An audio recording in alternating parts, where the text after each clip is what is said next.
Olá, boa noite. Estamos ao vivo aqui para mais uma live do Clube do Conhecimento. Hoje a gente vai receber aqui a nossa palestrante, a Carolina Mota. Ela é psicóloga, mestre em psicologia pela UF, especialista em gênero, sexualidade e direitos humanos pela UERJ, especialista em terapia através do movimento e trabalhou como psicóloga no programa Rio Sem LGBT Fobia por 4 anos. Oi, tudo bom, Carol? Olá, boa Boa noite, tudo noite. bem? Boa noite a todo mundo. Eu já te apresentei um pouquinho, falei um pouquinho do tema. Eu queria que você se apresentasse também sobre o seu trabalho, que você já trabalhou bastante com o público LGBT, falasse um pouquinho sobre você. Sim. Bom, depois que eu me formei em psicologia, eu trabalhei 4 anos no programa LGBT, no programa Rio Sem LGBTI Fobia, né, que é o Sim. nome atual, se chamava Rio Sem Homofobia. Depois no meu mestrado, eu falei um pouco sobre esse trabalho, Sim. lá como psicóloga. Eu também atuei durante um ano numa Grupa G-Sex, que atua lá em Niterói e São Gonçalo. Ela ainda está aí acontecendo, eu fiquei um ano lá.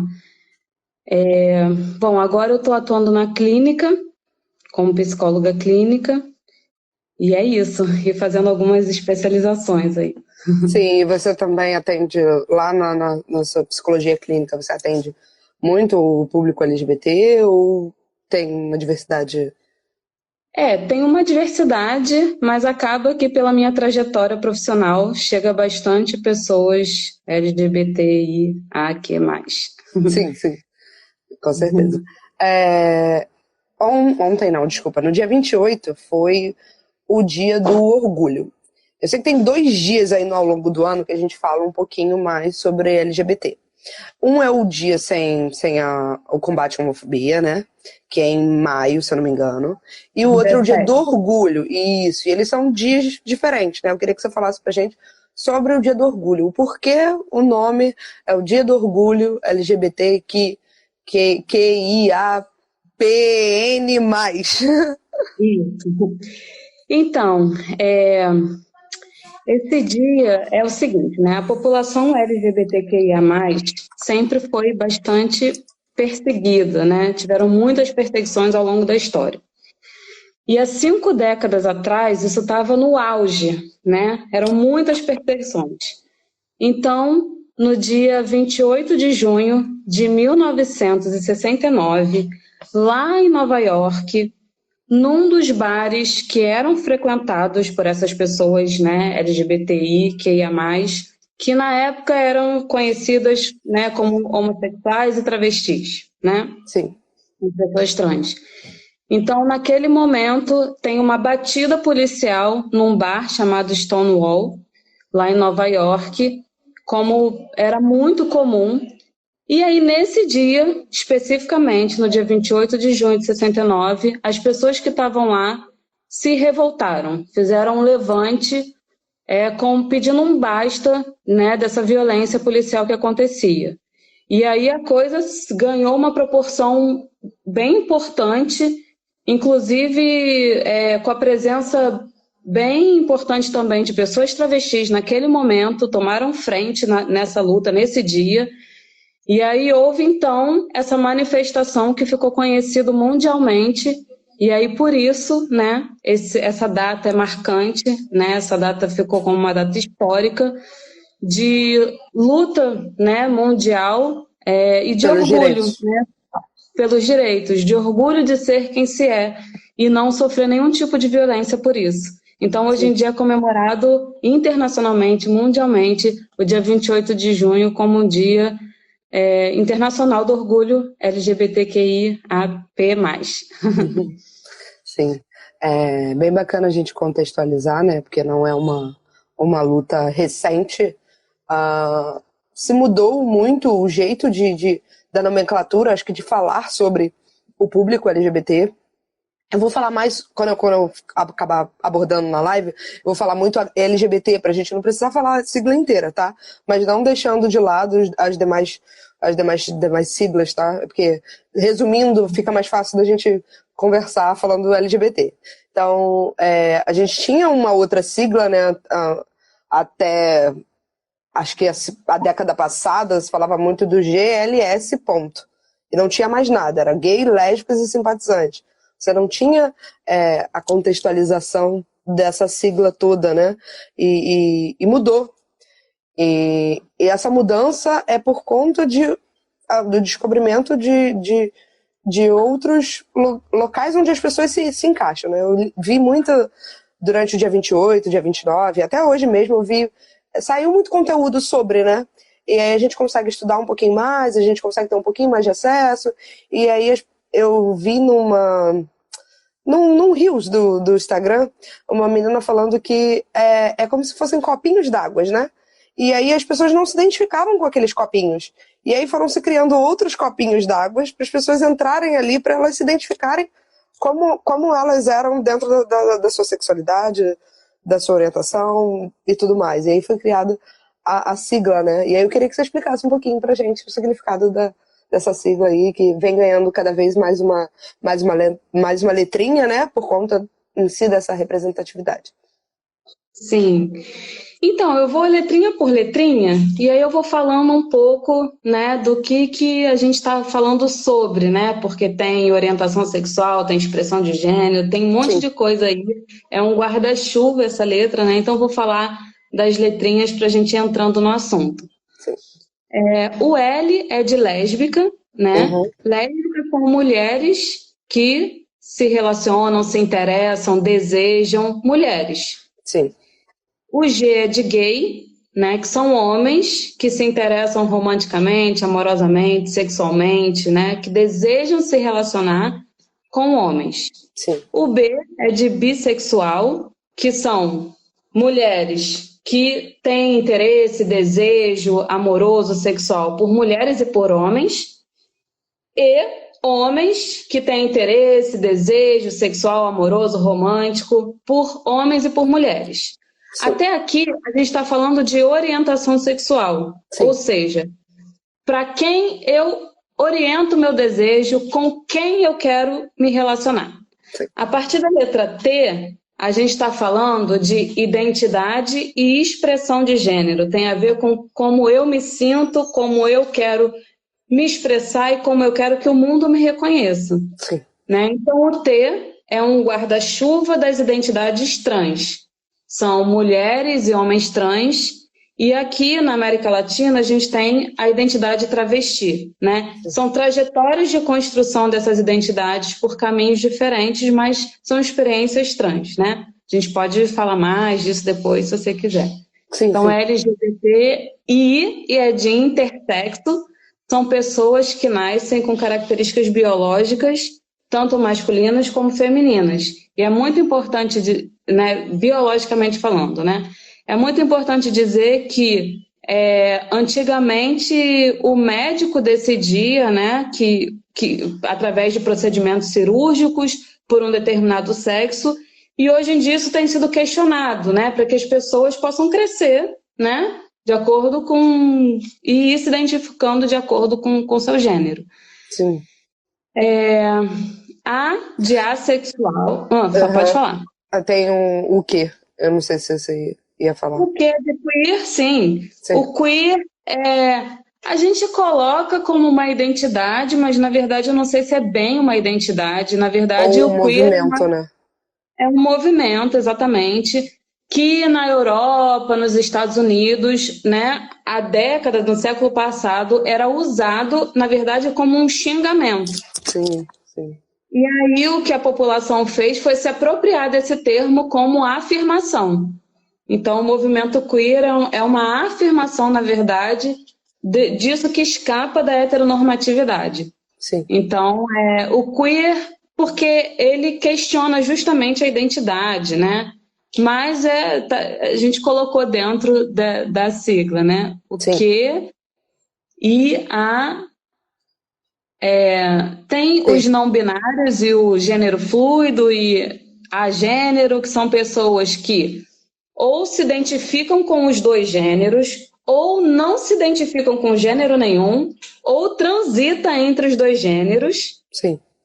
E o pansexual também, que são pessoas que experimentam o desejo para além de gênero. E o mais que abarca aí outras identidades que vão surgindo, porque, na verdade, essas letras não dão conta da diversidade da experiência humana, né? Sim. Cada pessoa, nenhum hétero é igual ao outro, nenhuma lésbica é igual a outra, né? Cada pessoa experimenta o gênero, a sexualidade de uma forma. Então, cada um vai reconhecendo a sua identidade e a gente vai incorporando essas identidades muito também pela luta de direitos. Por que é importante afirmar a identidade? Não para categorizar, né? Mas, na verdade, porque a partir da afirmação dessas identidades, a gente pode criar direitos através de políticas públicas, de lei, de normativas. Então, o mais aí é incluindo todo mundo que ainda não entrou e que está vivendo. Você falou um pouquinho do intersexo. O intersexo tem uma fala mais antiga, né, que vinha antes, eu acredito, que falava sobre as pessoas que não tinham não estavam dentro de uma sexualidade nem de outra, ou o órgão sexual de fato não era definido como ou feminino ou masculino, não é dentro do intersexo que a gente classificava o antigo hermafrodita, é isso? Isso mesmo, exatamente. Existia essa nomenclatura, mas essa nomenclatura caiu por terra e hoje em dia a gente chama de intersexo como é isso, né? Faz parte da diversidade humana, né? Não tem nada de errado, muitas vezes não tem nenhum problema funcional, né? Então, não tem, muitas vezes, inclusive, descobre num exame, vai fazer exame e descobre que, na verdade, o cromossomo é XXY. Existe uma diversidade cromossomática, inclusive, né? O que eu fui descobrindo ao longo das minhas pesquisas, assim, eu nem sabia, a gente nem sabe disso, né? Nem tem acesso a essas informações. E isso acontece, assim, faz parte da diversidade humana. Mas é isso mesmo, antigamente era chamado de hermafrodita. Isso. Eu tinha até tirar uma dúvida em relação ao universo T, que você falou um pouquinho, né? Como que a pessoa que é transexual, transgênero, ela somente se identifica.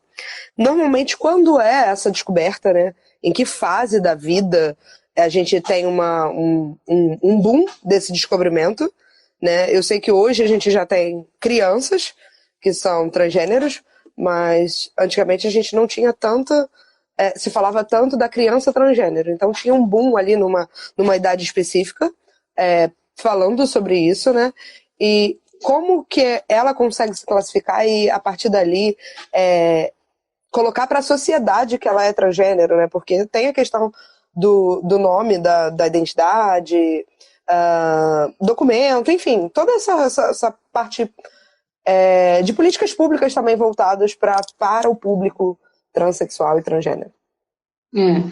Falando especificamente em crianças transgênero, né? E políticas públicas e, enfim, normativas dos conselhos de classe, profissionais, isso tudo ainda está muito recente, né? A gente ainda está construindo normativas de como lidar com as crianças trans. Assim, na verdade, a gente nunca se pergunta quando a gente por exemplo, eu que fui criada como mulher, né? Eu nunca tive que me perguntar se eu era mulher mesmo, né? Porque o mundo dizia que eu tinha que ser de um jeito, que aquilo dali, para mim, serviu, né? Mas se o mundo te diz que você tem que ser de um gênero, né? Que define um destino para você, e aquilo dali não é você, né? A idade para descobrir isso, para cada pessoa vai ser diferente, né? Muitas pessoas se descobrem trans, se entendem que o mundo que não está entendendo elas, né? desde muito pequenininhas. Algumas outras, ao longo da vida, né, vão elaborando e não tem idade. Algumas pessoas podem descobrir, inclusive, na terceira idade.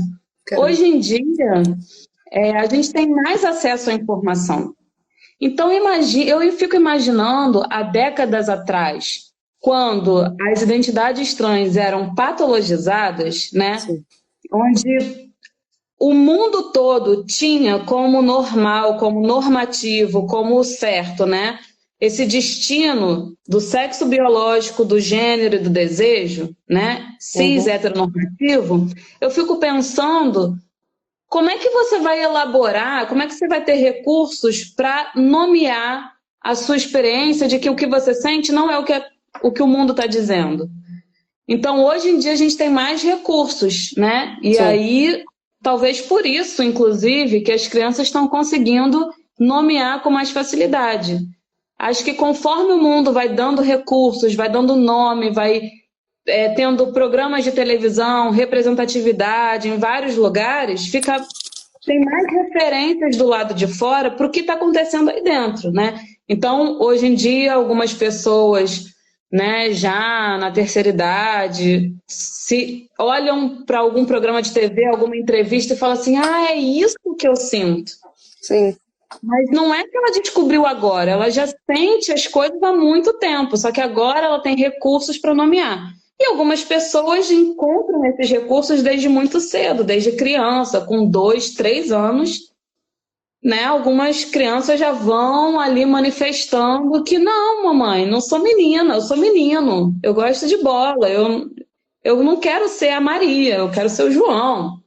Né? E isso a gente está falando de expressão e identidade de gênero. Não Sim. tem nada a ver com orientação sexual. Pessoas trans, né? Mulheres e homens trans e travestis podem ser também heterossexual, bissexual ou homossexual.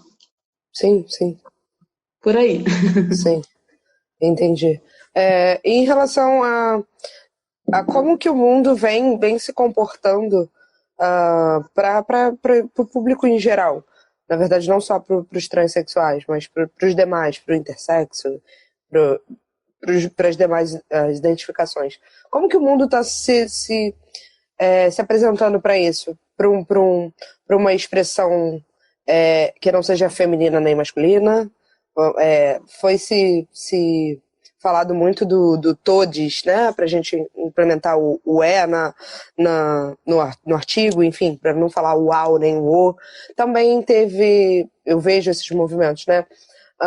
Por exemplo, hoje eu acho que o Enem, ele já pergunta se você tem nome social. Então tem algumas coisas, né, que a gente vê ao longo da nossa vida que estão se transformando ou estão dando acesso a essas pessoas, né, a se identificarem ali e não colocar só o nome lá de batismo, o nome lá da certidão, né?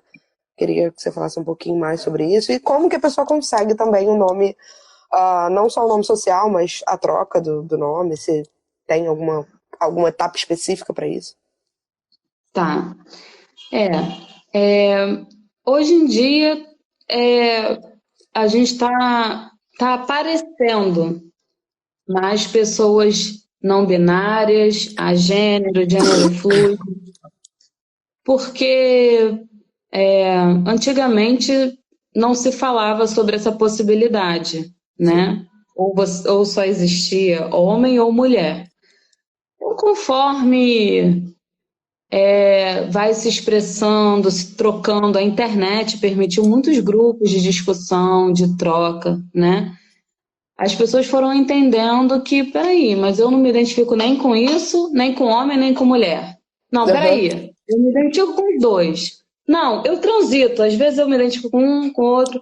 Então, conforme essas pessoas vão existindo e vão se manifestando e se reconhecendo, Sim. como é que a gente vai dar conta Sim. da experiência delas? Que é legítimo, né? Sim.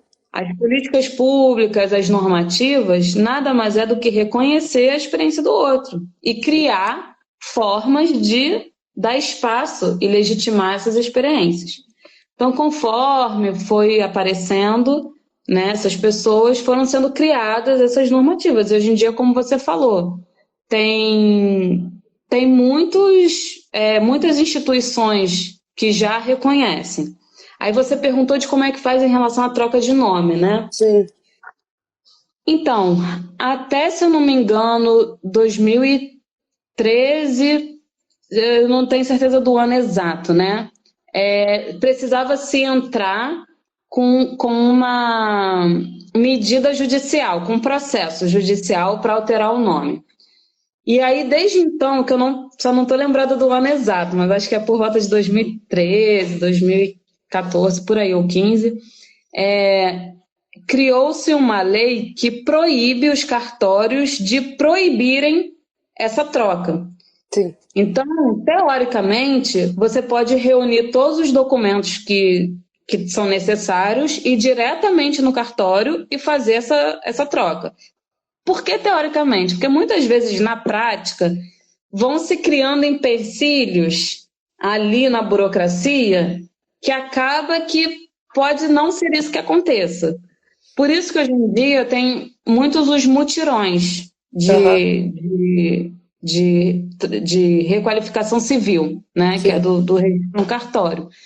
Porque acaba por isso, né? Para evitar que as pessoas passem por constrangimentos. Mas assim, é isso. Teoricamente, tem lá, né, uma sequência de documentação, que aí quando a pessoa pode ir diretamente no cartório ali da região e trocar. Esse é o que deveria acontecer. Sim. E aí é isso, aí você pode fazer a troca do nome, assim. Perfeito, eu achei até que fosse, de fato, eu lembro de algo para trás ser algo judicial, né? E aí eu não sabia como que estava hoje, o atual. Eu sei que eu acho que está com um processo um pouco menos burocrático para isso, né? Porque até 2013 não é recente, né? A gente não está falando aí nem de 10 anos para trás. Então, até 2015, agora eu não estou segura do ano exato em que teve essa lei que não é nem uma lei, que proíbe os cartórios é uma medida, assim, né? Que proíbe os cartórios de não aceitarem, porque os cartórios não aceitavam e tinha que entrar com processo judicial. Só que é isso, as violências estão ali nos mínimos detalhes. Eu ia falar exatamente sobre isso agora. Eu ia te perguntar sobre quais são as maiores questões, né? Que o público LGBT, QIAP mais enfrenta, e aí você já está me dando aí um exemplo, né?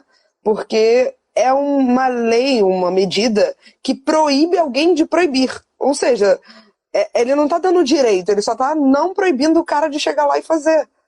Entendeu? Não é uma lei que fala assim, não, o cara pode fazer isso. Não. É uma lei que ele não proíbe o cartório de negar. Então é uma. Não sei, eu acho que é uma dualidade aí de sentimentos, né? Por quê? Por que ele tá proibindo o cara de. Você, sou eu que quero mudar o meu nome, né? Sou eu que tô chegando aqui e falo, eu me reconheço como tal, eu quero ser fulano. E aí vem alguém para te proibir sobre isso, né?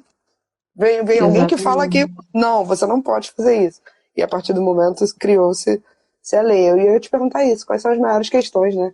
Que o público em geral enfrenta. E aí, se você quiser falar sobre. Eu acho que dentro da orientação sexual a gente tem algumas coisas enfrentadas, né? E dentro das identidades de gênero tem outras coisas que são enfrentadas ali. Talvez todos enfrentem as mesmas coisas. Não, mas eu acho que dentro da sexualidade, ali, da orientação sexual, às vezes é muito mais fácil você esconder, né? Você acabar escondendo. Mas quando é dentro da orientação de gênero, de fato, você falando sobre gênero, é muito mais difícil esconder, né? E a pessoa precisa se mostrar, e a pessoa quer ser reconhecida com aquilo ali, né? Então eu queria que você falasse um pouquinho sobre quais são as questões, né? Então, vou começar então, né? Porque assim, acho que de modo geral, a grande questão é poder existir mesmo. Sim. Existir em vários sentidos, né? Existir desde fisicamente, né? Porque, de fato, a integridade física da população LGBTQIAP+, é ameaçada o tempo todo, né? A gente tem índices de violências absurdos, assim. Gente, é um dos países que mais mata, né? Exatamente. Existe o registro disso, né? De uma média de idade de 35 anos para a população trans, né?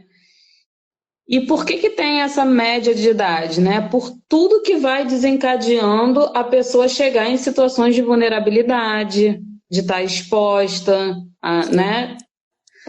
Então, acho que o maior desafio é existir fisicamente e subjetivamente também, né? Porque como a gente estava falando, as microagressões cotidianas, né, vai também aniquilando o sujeito para existir, né? Então, a população trans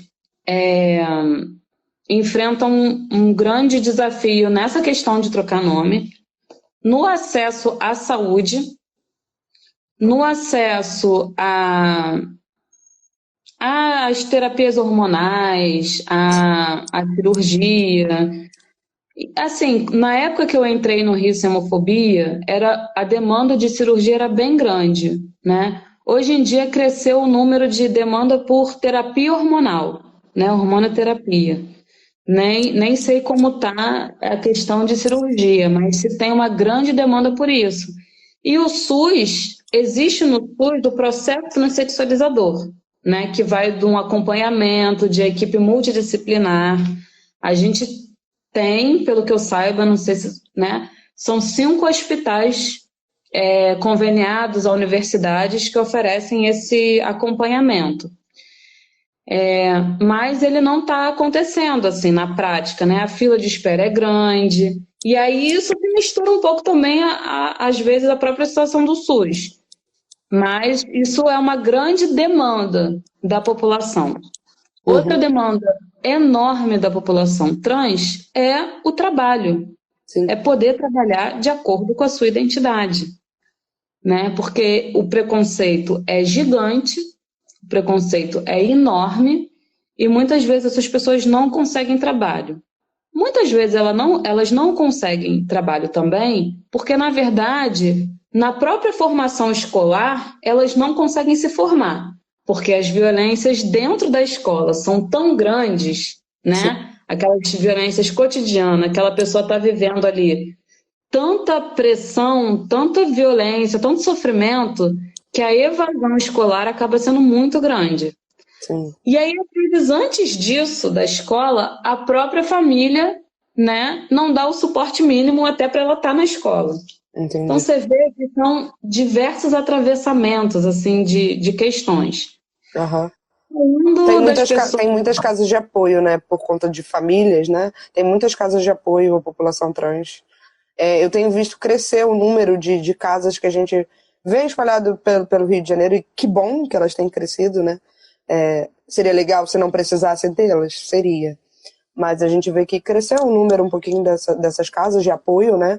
Que é onde eles conseguem viver, né? Conseguem ser eles mesmos. Porque alguns têm essa questão de rejeição familiar e tudo mais, não tem o suporte.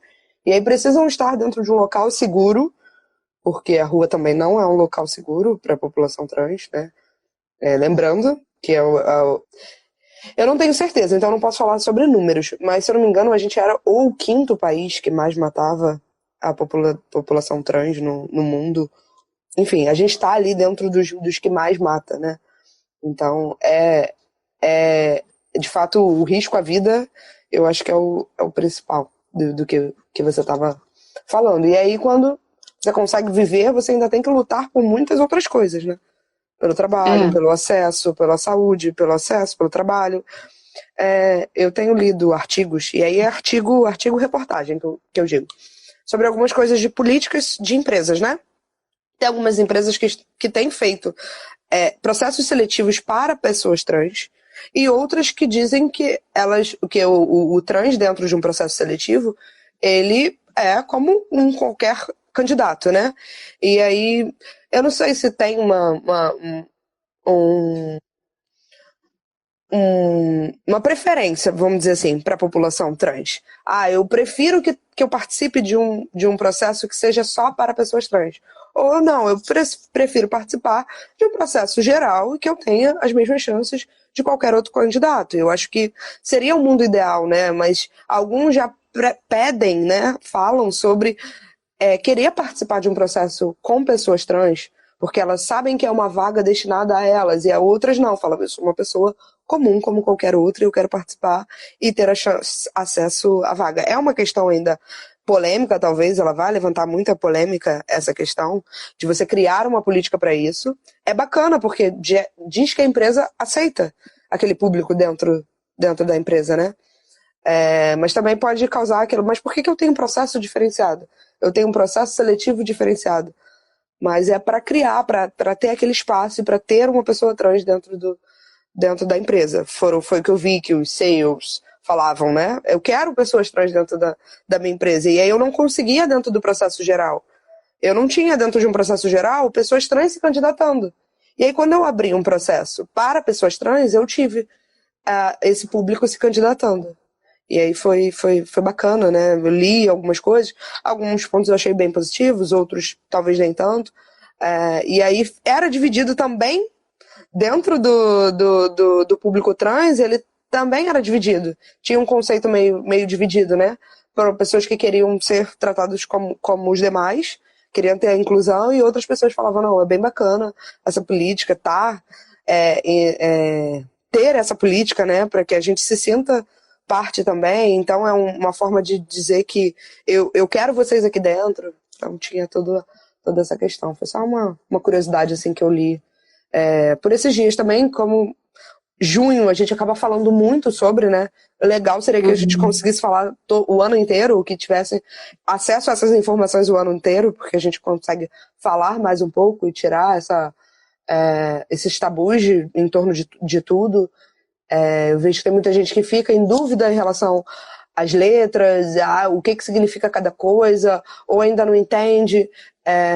E li bastante coisa também sobre tudo bem você não entender todas as letras, tudo bem você não saber de qual o que significa cada letra, ou ter ali o dicionário certinho de cada... Mas o importante é respeitar. E saber que ele existe, e saber que aquela letrinha ali é alguém que se identifica com ela. Então não vai do seu pensamento se ela é legítima ou não, é da pessoa que se identifica com ela, né? Achei bem bacana também sobre essas questões. Uma pergunta para a pessoa, como que eu te chamo, como que você quer ser tratada, sim. como que...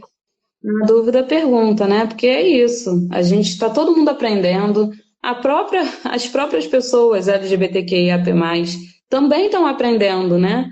A gente inventou a heteronormatividade e agora a gente está inventando como lidar com algo que é do ser humano, que é a diferença, a diversidade. Então alguém, em algum momento, inventou que a gente tinha que ser todo mundo igual. E agora a gente está falando assim, não é todo mundo igual, como é que a gente faz? Só que, na verdade, a gente inventou o seguinte, tem que ser todo mundo igual. Quem não for igual, isso que é diferente, que não se encaixa dentro dessa norma, foi tido com um valor diferente, um valor de menos, como se essa vida valesse menos. Esse é o problema do preconceito, é quando essa diferença qualifica a pessoa como menos pessoa. Então agora, as lutas das pessoas LGBTQIAP+, é uma luta de dizer assim, a gente é ser humano igual, não é, né? Existe uma diferença sim, mas essa diferença não significa que a gente vale menos, né? E é o óbvio, mas é sobre isso. Mas é preciso falar, né? É óbvio, mas é preciso falar.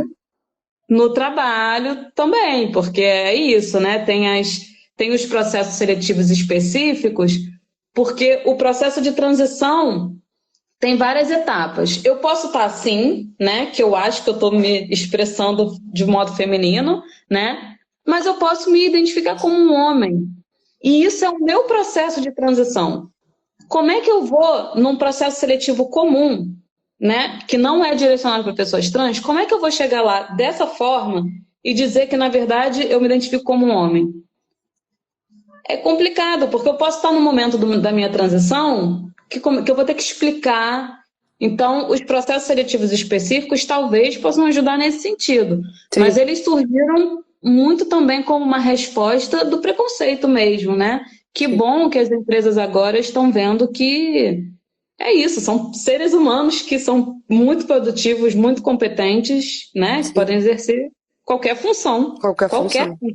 Nós temos professoras universitárias trans, nós temos deputadas, né? A gente está. A população trans, LGBT, lésbicas, gays, estão em todos os campos de trabalho, trabalhando, né? Exatamente. E não se diz. E nada diz respeito à competência dessa pessoa, né? Nada, nada. Exatamente. É isso, alguém inventou que essas pessoas não eram competentes por isso, né? Porque se criminalizou, a gente já passou pela criminalização lá no início do século XX, né? Final do século XIX, passamos pela patologização, e agora Mas a gente inventou isso, nem sempre foi assim, e nem todas as culturas foram assim, principalmente na cultura ocidental, europeia, né? Que colonizou o mundo todo, principalmente nessas culturas é que se criminalizou, se patologizou. Isso nem sempre foi assim na humanidade. É uma coisa muito recente da nossa história. Sim, tem relatos do tempo antigo, né? Há muitos anos atrás, que mulheres se relacionavam com mulheres, homens se relacionavam com homens. Tinha as pinturas, né, egípcias e tudo mais, que tinham essa relação, então não é algo novo, mas ainda parece chocar tanto assim, e que não era para ser esse choque todo. Sobre o tema da nossa live, né? A gente fala sobre esse orgulho, essa luta. A gente definiu também como o orgulho também é uma questão de luta, né? E a gente fala aqui sobre o orgulho na equipe, na família, na vida e no amor. Orgulho em diferentes âmbitos. Você pode falar um pouquinho pra gente sobre isso? Pois é, então, é porque é isso, né, que a gente estava falando, assim, é muito importante, né, a começar lá da família, né? É muito importante, está todo mundo aprendendo a lidar com isso, né? Como a gente está falando, é tudo muito novo. Sim. E as violências perpassam em diferentes âmbitos, em todas essas áreas. Então é muito importante, né, quando uma pessoa vai entendendo que ela é lésbica, que ela é gay, transexual, né? É muito importante que desde a família é o primeiro lugar. Só que, infelizmente, também é um dos lugares onde é a primeira violência que ela sofre, né? Sim. Muitas vezes em nome de uma moral mesmo, em nome da forma como os pais foram criados, né? A violência se reproduz dentro da família. Por isso que é muito importante. Hoje em dia já tem, inclusive, familiares se organizando, Mães pela Diversidade. Eu não vou saber todos os nomes agora, né? Mas tem muitos familiares se organizando e colocando mesmo a cara a tapa para brigar, né? Então, em primeiro lugar, a família, que é o lugar que, infelizmente, acontecem as primeiras violências, e é o lugar também onde a pessoa precisa de mais apoio. Né? Sim, quando o indivíduo é apoiado ali dentro, eu acredito que ele se sinta muito mais seguro para sair dali e falar: eu sou assim, eu sou isso, eu sou assim. Com certeza, é super importante. Né? Por isso o orgulho na família. Né? É o primeiro lugar onde ali ela vai ter alguma... E é isso, se não tem apoio na família, né? Imagina você com 11, 12, 13 anos não tendo apoio da família. Ou você se submete, né? Porque você precisa sobreviver, ou você é literalmente expulso ou expulsa de casa, né? E aí com 12, 13 anos, você na rua, olha a situação de vulnerabilidade. Então é muito importante, a família é o pilar, assim, né? No sentido da pessoa poder existir. Sim. Né? Aí a pessoa vai para o mundo, né? Vai para a escola, vai, né? Para poder ter formação, para poder ter qualificação profissional, para poder ir para o trabalho. A escola é o segundo lugar, se eu não me engano, assim, né? Pelo menos até as últimas estatísticas assim que eu vi, a escola era o segundo lugar onde mais se sofria violência. A evasão escolar da população LGBTQIAP+, é enorme, infelizmente, né? Sim. Então, orgulho na escola, orgulho no trabalho. Bom, e aí a pessoa consegue, né, já passar por isso tudo, aí vai trabalhar. E aí é isso, no trabalho também, infelizmente, é outro lugar, que é o que a gente estava falando um pouco da população trans, né, da população LG, lésbica, gay, bissexual também, é outro lugar que infelizmente acontece. Por isso que muitas pessoas preferem não expor, né, dentro do ambiente de trabalho, a sua orientação sexual. Só que, se a gente for ver, isso é uma violência, né? Vamos supor que tem uma festa da empresa, aí todo mundo leva a família. Aí você ou não leva, ou vai levar a amiga, ou o amigo, ou o primo, sei lá, não sei. Por que não, né? Então aí já começa. Isso se a pessoa não, se ninguém souber. Mas o custo emocional que aquela pessoa está vivendo é muito grande, né? Aí cada um vai viver isso de uma forma. Se ela tem apoio, se não tem, etc e tal. Agora, se os colegas de trabalho souberem, né, se isso ficar público, dependendo do ambiente, essa pessoa pode ser extremamente perseguida dentro do trabalho, né? Hoje as empresas estão proporcionando também semanas da diversidade, semanas, né, palestras, está se falando do tema para ver se a gente consegue quebrar um pouco dessa perseguição dentro do ambiente de trabalho. Por isso que é muito importante o orgulho no trabalho também, né? Para você poder exercer a sua função. Imagina exercer uma função, né? Seja mental, seja um ambiente de trabalho que tem um alto risco, né? Sei lá, com uma pressão de perseguição só pelo simples fato de com quem você se relaciona. Sim. Então é muito importante essa questão. Orgulho e de existir, né? Sim. E muitas vezes esse preconceito é internalizado. É isso. Todos nós, agora a gente está tentando mudar isso, né? Mas todos nós, assim, a gente, sei lá, algumas décadas atrás, né? Essas identidades ainda eram patologizadas, né? Foi agora, em 90, né? Que saiu do CID, a homossexualidade, foi agora, né, que saiu também a transexualidade como doença. É tudo muito recente. Sim. Então, você ter orgulho de ser quem você é, né, tendo essa história recente aí é uma questão mesmo, né, você poder se afirmar. Sim, e não se entender como um ser humano menor, né, como ser justificável, né? As violências, essas mortes, esse ódio mesmo direcionado para diferença, para aquilo que não entra dentro da caixinha. Só que essa caixinha foi inventada. Alguém inventou ela e disseminou essa ideia. Sim. E ao contrário também, acho que deve ser muito, muito bacana. Quando você tem, de fato, orgulho, você consegue viver, você consegue ser dentro da família, você consegue ser, viver, se mostrar e estudar, se capacitar, se capacitar na escola, na universidade, no trabalho, e aí você consegue, eu acho que a autoestima que vem dentro desse contexto todo, ela é muito benéfica para aquele ser humano, né?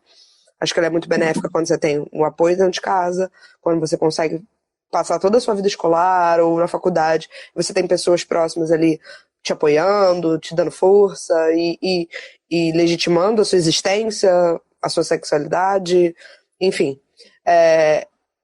Se torna alguém com vontade de lutar por, de estar atuante. A gente vê que tem muita gente que ponto. E tem muita gente que luta por.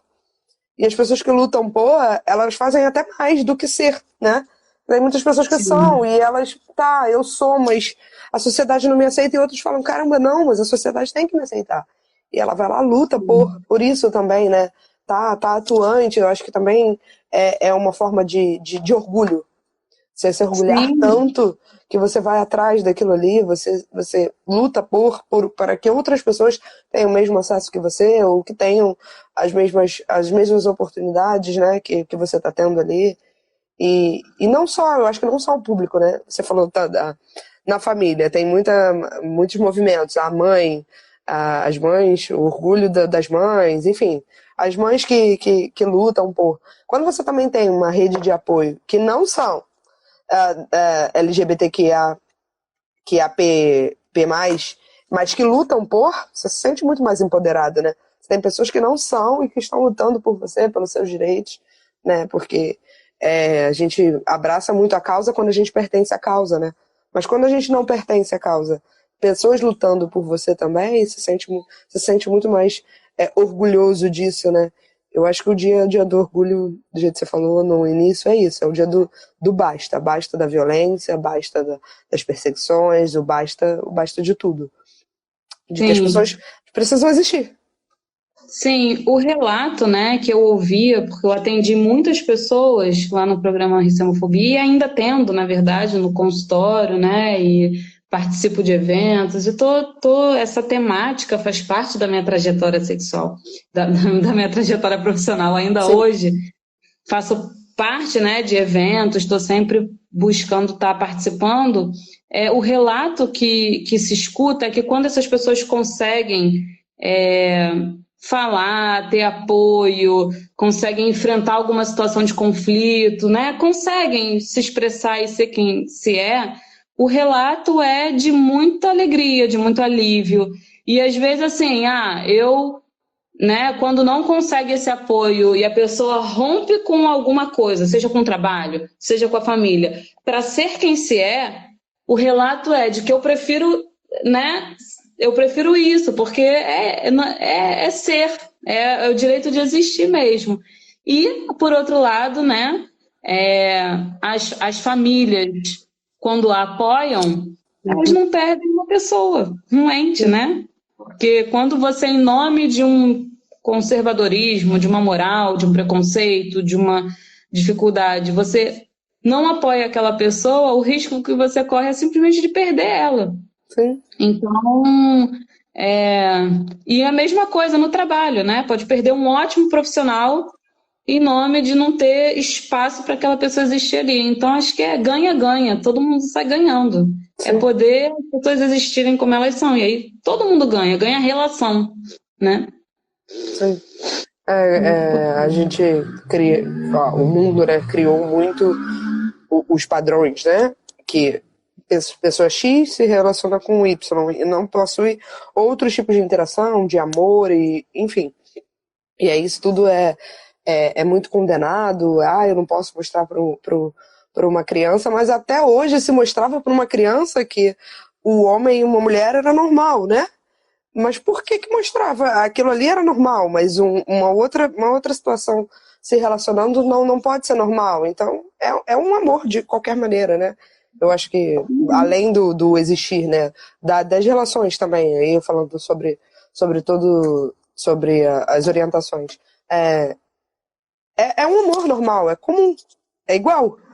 Só que são duas mulheres ou dois homens, enfim, né? Não tem diferença naquele amor, naquele toque, naquela expressão de carinho, nada disso. Mas a expressão hétero, né? Ela sempre foi mostrada com essa naturalidade. As pessoas não têm medo de mostrar para uma criança um beijo hétero, mas um beijo gay, ele é marginalizado. Não tem não faz, para mim não faz muito sentido, né? Isso para mim Uhum. não faz muito sentido, porque qual é seu problema com a criança?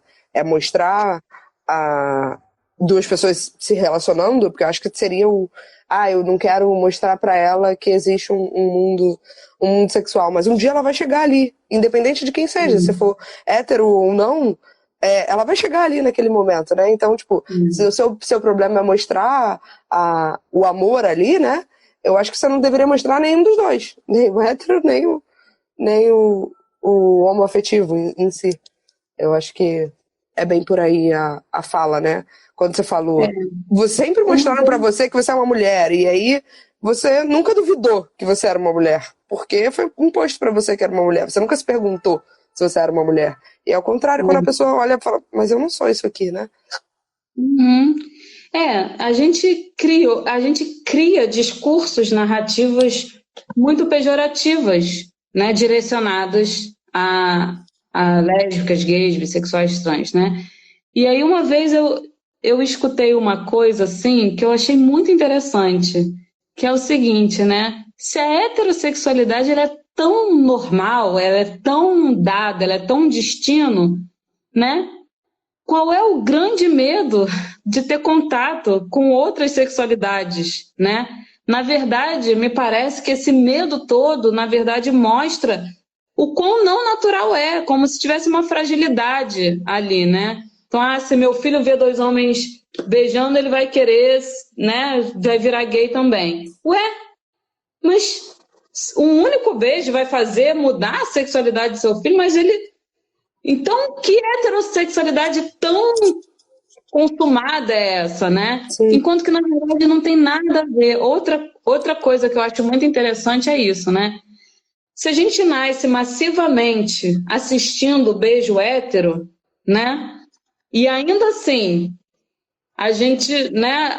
As pessoas LGBTQIAP+, existem, né? Então não é o beijo que forma necessariamente o desejo. Esse desejo vem de outros lugares. Aí é um mistério como é que isso acontece. Mas assim, né, definitivamente não vai ser um beijo que vai formar o meu desejo. Né? O que pode acontecer é que o desejo está lá, o sentimento, a experiência está lá. Eu posso ter mais ou menos referências. Eu posso ter referências onde isso que eu sinto eu vou experimentar como algo ruim, negativo, que eu não posso sentir, ou eu vou ter outras referências no mundo que o que eu sinto eu posso sentir. O fulano também tá tudo bem, né? Eu posso ter representatividade no mundo. Sim. Mas definitivamente não é essa representatividade que vai formar o meu desejo. Sim, né? Ele já existe. E aí você falou uma coisa que na hora que a gente estava falando dos desafios, né, que eu falei muito da população trans, do acesso à saúde, da mudança de nome, assim, e hoje em dia o que está acontecendo também, né, tá crescendo o número de famílias, o que a gente chama de famílias homoafetivas, famílias homossexuais, enfim, né, que são dois pais, duas mães, Sim. né, e esse tem sido um grande desafio, né, das maternidades e das paternidades, né, como todo o sistema, né, do Estado incluir, né, porque aí se você acesso a direitos, né, acesso a plano de saúde, acesso a pensão, acesso a não sei o quê, maternidade, esse registro das maternidades, das paternidades, né, isso tem sido um grande desafio também. Só para lembrar um pouco disso, né? Que é uma questão, assim, importante. Sim, bem importante de se falar também, né? E aí, a partir daí, as escolas vão ter que estar preparadas para receber duas mães, dois pais, e, enfim. É um ciclo que ele vai se formar, ele precisa se formar, né? Porque existem pessoas, elas vão existir, elas precisam existir. E aí a luta, volta novamente a luta pela existência. Porque eu acredito que até, eu consegui tantas coisas. E aí eu chego na escola do meu filho, vamos lá, dois pais, né? Chega na escola dos filhos e ele não consegue ser ele ali. Já é uma outra, entra numa outra luta por existência. Ele conseguiu, o filho dele, ele conseguiu registrar, ele é pai, ele é legítimo, ele já venceu várias batalhas e ele mais uma vez tem que vencer mais uma batalha, ele tem que lutar ali pela existência dele como pai naquele momento. Hoje em dia as escolas estão fazendo o Dia da Família, por exemplo, né? Eu já vi algumas escolas fazendo isso, assim, é uma saída, por exemplo, né? Sim. E não só para casais, assim, tem gente que realmente não tem pai, não tem pai, mãe, e tem criado por uma tia, por uma avó, por alguém próximo, e aí quando que ele se sente representado ali no Dia dos Pais e no Dia das Mães? Tem isso também. Acredito que isso deveria ser uma realidade para todos, né? Até para todos se sentirem incluídos nesse aspecto. Perfeito. Vamos falar também dessa questão das famílias, né, homoafetivas. Sim, que está crescendo o reconhecimento, né? Não é que está crescendo o número, porque na verdade, antigamente a gente nem saía e nem sabia. E definitivamente a violência, o discurso violento, a narrativa, né, de opressão, de não dar espaço para isso, não vai fazer deixar de existir, né? Não vai fazer com que não exista, né? Existe. A questão é como que a gente vai lidar com isso que existe, né? Como é que a gente vai... Pelo contrário, né? Na verdade, só está aparecendo porque a gente está encontrando outras formas. Não é que aumentou o número de pessoas LGBT, né? Às vezes fala assim, está aumentando. Não, a gente só está falando mais disso. Essas pessoas só estão podendo existir na sua dignidade humana, porque sempre existiu, sempre teve. Entendi. Sim, tá certo. Verdade. É isso, é essa luta.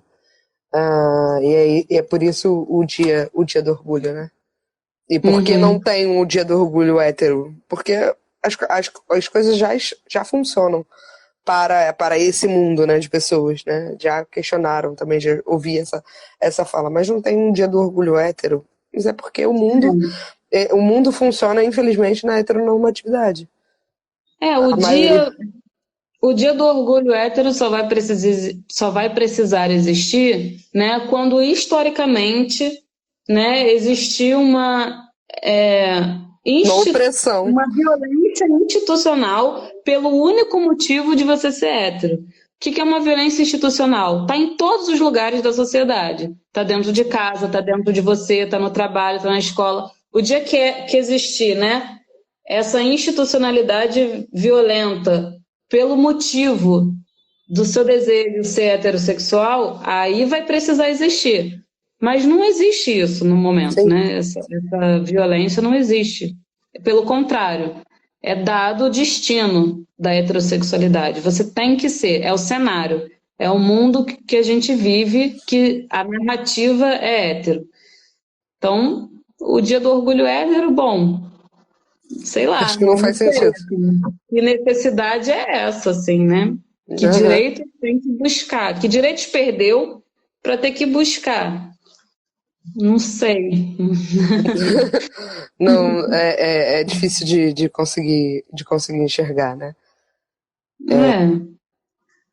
Carol, queria te agradecer muito por você dedicar esse tempinho. Esse tempinho que não foi só hoje, né? Tem toda uma preparação antes dessa live, então é uma disponibilidade, é se dedicar a isso. Eu acho que é o que você faz também no seu trabalho, se dedica a isso, se dedicou a estudar a população, tá sempre atuando, você falou, tô sempre envolvido dentro da pauta, tô sempre buscando, estudando, então tudo isso que você faz, né, pela comunidade já fez, eu acredito que seja muito reconhecida pelos seus pacientes e por todas as pessoas que passaram pela sua vida profissional. Queria te agradecer em nome da CIS por compartilhar um pouquinho do seu conhecimento aqui com a nossa associada. Queria falar para quem está em casa que também vai ficar gravado aqui a live no Instagram, então depois as pessoas podem assistir, quem não assistiu ao vivo. Vai para o Spotify também, então fica lá gravado com o podcast da CIS. Para quem não segue lá no Spotify também pode seguir. Vai para o YouTube também, então pessoas que às vezes gostam de botar ali no YouTube e tem o YouTube Premium e pode só escutar, né, ao invés de ver, ou quem tem o Spotify quer escutar ao invés de ver, também tem todas essas plataformas, vai estar disponível para todo mundo ter acesso, né, e quem quiser compartilhar com a família também, às vezes é bom para as pessoas aprenderem, estudarem. Eu gosto muito de ver os conteúdos, porque eu aprendo um pouquinho mais, eu consigo compartilhar com pessoas que às vezes fazem algum tipo de pergunta e na hora eu falo, não sei responder. Mas aí eu vejo um conteúdo que está respondendo aquilo ali, então acho que é bacana gerar esse conteúdo. É bem bacana. Muito obrigado mesmo pela sua disponibilidade, por falar um pouquinho. Agradeço você pela oportunidade de estar aqui falando desse tema, que eu acho super importante. Agradeço a todo mundo que participou, que assistiu ou que vai assistir. Obrigada também pelo convite. Fiquei muito Obrigada a feliz. você. Foi excelente ter alguém aqui é, estudada, né, especializada para falar sobre isso. Acho que é bem bacana. Muito obrigado. Uma boa noite para todo mundo que assistiu. Eu tenho bastante palminhas aqui, agradeceram. O pessoal também tinha falado sobre você. Acho que uma seguidora sua no começo falou que você é muito essencial e a sua fala é muito essencial. E de fato ela é muito essencial e vai ajudar muitas pessoas a entenderem um pouquinho mais e se identificarem. Obrigada, tá? Uma Obrigada a boa você. noite. Tchau, gente. Obrigado. Ficou por aqui mais um Clube do Conhecimento.